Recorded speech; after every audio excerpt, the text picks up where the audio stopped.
అందరికీ నమస్కారం. శ్రీరామాయణం ధారావాహికకు పునఃస్వాగతం. శ్రీ వాల్మీకి రామాయణం సుందరాకాండ 8వ భాగం. గత వారం సముద్రం ఆవలి ఒడ్డున హనుమ కోసం ఎదురు చూస్తున్న జాంబవంతుడు, వానరుడు హనుమను చూడగానే సంతోషించి హనుమ చెప్పే శుభవార్త కోసం ఆసక్తిగా ఎదురు చూడడం వరకు చెప్పుకున్నాం కదా. తర్వాత ఏం జరిగిందో చూద్దాం. హనుమను చూడగానే జాంబవంతుని ముఖం వికసించింది. హనుమంతుడు వెళ్లిన పని పూర్తి చేసి ఉంటాడు, అందుకే అలా సింహనాదం చేశాడు అన్న జాంబవంతుని మాటలు వానరుల హృదయాలలో అమృతపు జల్లులు కురిపించాయి.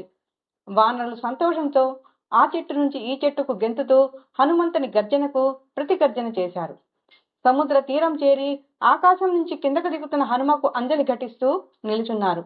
రామకార్యం పూర్తి చేసి విజయంతో తిరిగి వచ్చిన హనుమంతునికి ఫలమూలాలు ఇచ్చి సత్కరించారు.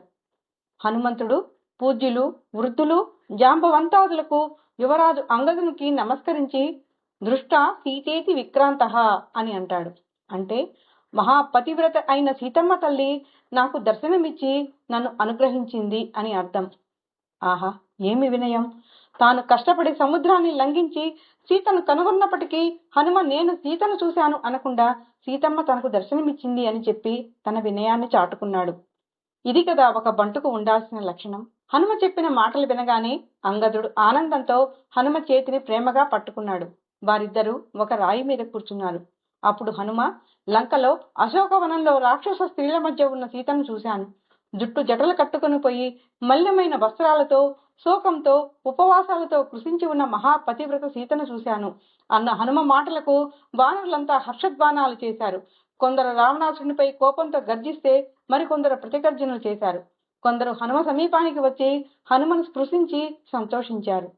ఈ కోలాహలమంతా తగ్గాక అంగదుడు హనుమతో, హనుమ, ఇంత విశాలమైన సముద్రాన్ని ఒక్క గెంతులో లంఘించావు, సీతమ్మను దర్శించి తిరిగి వచ్చావు. ఏమి స్వామి భక్తి, ఏమి పరాక్రమం! ఇక శ్రీరామునికి అంతా జయమే అన్నాడు. జాంబవంతుడు సంతోషంతో, హనుమ, మహేంద్రగిరి పర్వతం మీద నుంచి నువ్వు లంఘించింది మొదలు తిరిగి వచ్చే వరకు ఏమి జరిగిందో వివరంగా చెప్పు అని అంటాడు. అసలు సీతాదేవి ఎక్కడుంది, ఎలా ఉంది, అతి క్రూరుడైన రావణుడు ఆమె పట్ల ఎలా ప్రవర్తిస్తున్నాడు, ఈ సంగతులన్నీ మాకు వివరంగా చెప్పు, తర్వాత మనం ఏమి చేయాలో ఆలోచిద్దామని జాంబవంతుడు అంటాడు. వానరులంతా హనుమ చుట్టూ చేరి హనుమ చెప్పబోయే విషయాలు వినడానికి నిశ్శబ్దంగా కూర్చున్నారు. అప్పుడు హనుమంతుడు పైకి లేచి నిలబడి సీత ఉన్న దిక్కుకు తిరిగి నమస్కరించి తాను మహేంద్రగిరి పర్వతం మీద నుంచి సముద్రం మీదకు లంఘించడంతో మొదలుపెట్టి దారిలో మైనాకుడు కనపడడం, సురస అడ్డగించడం, సింహికను చంపడం, లంకానగర ప్రవేశం, సీతమ్మ దర్శనం, సీతా రావణుల సంవాదం, త్రిజట స్వప్న వృత్తాంతం, సీతతో తాను మాట్లాడడం, అశోకవన భంజనం, లంకా దహనం, సీత క్షేమంగా ఉందని నిర్ధారించుకుని తిరిగి వెనక్కు రావడం వరకు జరిగిన సంగతులన్నీ పూసగుచ్చినట్లు వివరంగా చెప్పాడు. జాంబవంతునితో అంగదునితో హనుమ, శ్రీరాముని అనుగ్రహంతో సుగ్రీవుడు అప్పగించిన పనిని పూర్తి చేశాను. రాక్షసరాజు రావణాసురుడు గొప్ప తపస్సు చేశాడు. సీతను స్పృశించిన పాపానికి దహించుకుపోకుండా వాడిని వాడి తపశక్తే కాపాడుతోంది. జాంబవంతుడు, వానరులు ఆజ్ఞ ఇస్తే మనం లంకకు వెళ్లి యుద్ధం చేసి సీతను మనతో తీసుకువెళ్లి శ్రీరామునికి అప్పగించడమే సరైనదని నాకు అనిపిస్తోంది.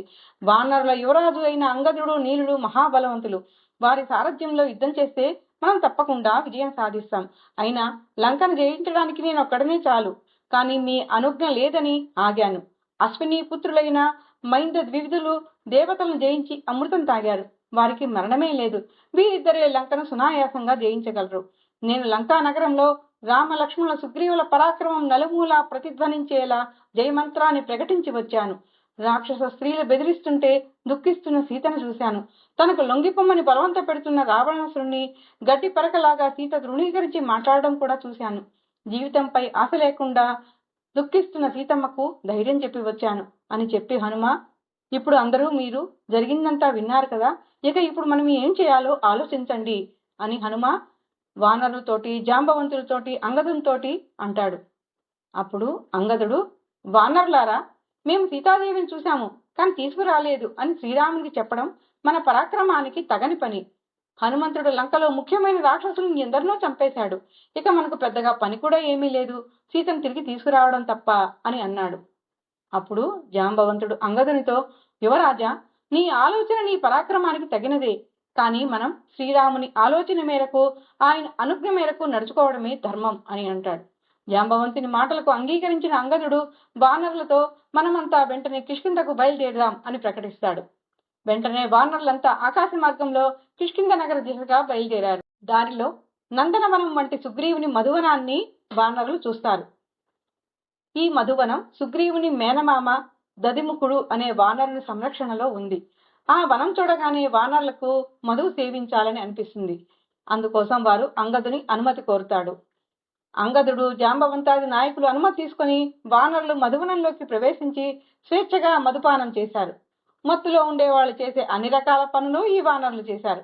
కొందరు నాట్యం చేయసాగారు, మరికొందరు పాటలు పాడసాగారు, కొందరు తాగినంత తాగి పాత్రలో మధువు నింపుకొని పద్యాలు పాడుతూ వనమంతా తిరగసాగారు.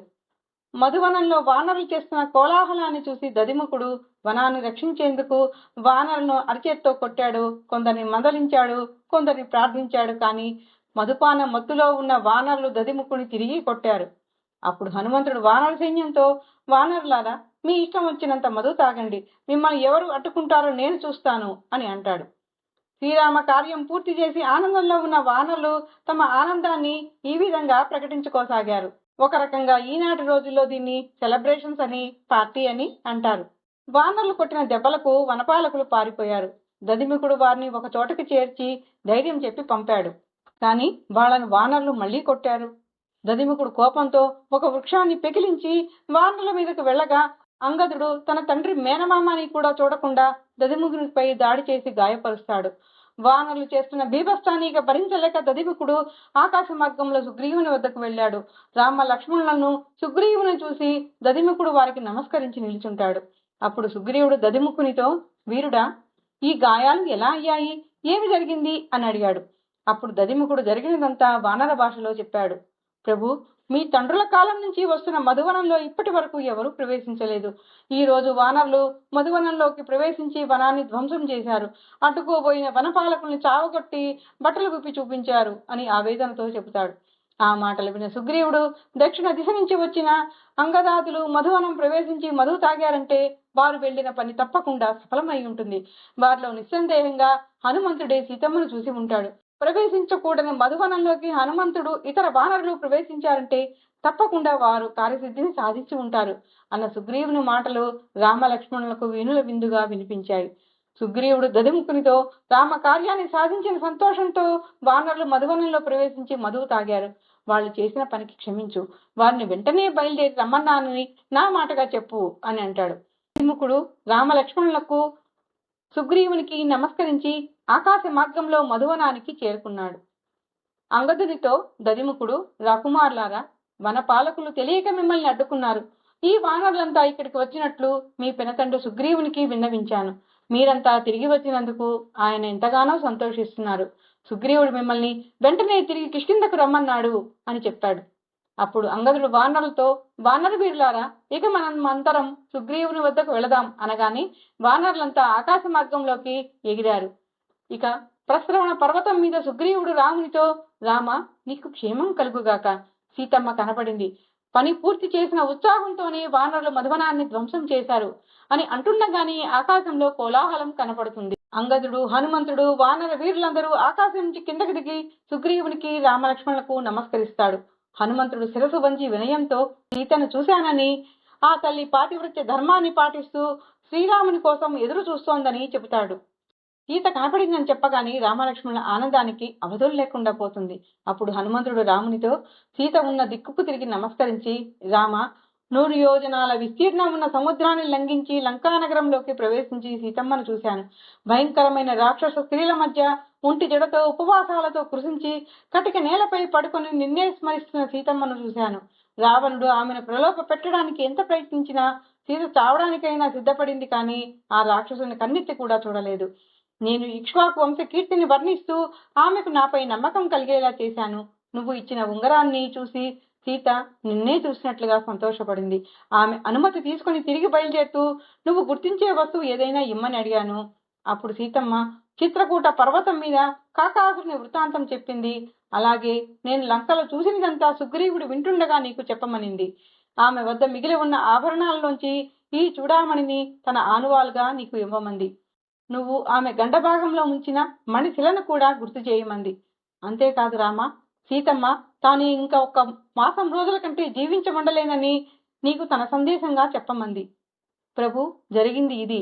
లంకను జయించాలంటే ముందుగా సముద్రం మీద వారధి కట్టాలి అని హనుమ జరిగినదంతా శ్రీరామునికి వివరించాడు. శ్రీరాముడు సీతమ్మ హనుమతో పంపించిన చూడామణిని తన గుండెలపై పెట్టుకుని తీవ్రంగా దుఃఖించాడు. సుగ్రీవునితో, సుగ్రీవా, మా వివాహ సమయంలో జనక మహారాజు ఈ చూడామణిని సీతకు ఇచ్చాడు. నీటిలో పుట్టిన ఈ మణి సజ్జనుల సేవను అందుకుంది. సీత తలపై ఇది మరింత ప్రకాశవంతంగా ఉంటుంది అని అంటాడు. తర్వాత రాముడు లక్ష్మణుతో, లక్ష్మణ, ఇన్నాళ్లకు సీత ధరించే మణిని చూశాను, ఇక సీతను ఎప్పుడు చూస్తానో కదా అని అంటాడు. హనుమంతునితో రాముడు, హనుమ, సీత మాటలు వింటుంటే నాకు మనసుకు ప్రశాంతంగా ఉంది. ఇంకా సీత ఏం చెప్పిందో చెప్పు అని అంటాడు. శ్రీరాముని ఆదేశం మేరకు హనుమ లంకలో జరిగినదంతా పొసగుచ్చినట్లుగా చెబుతాడు.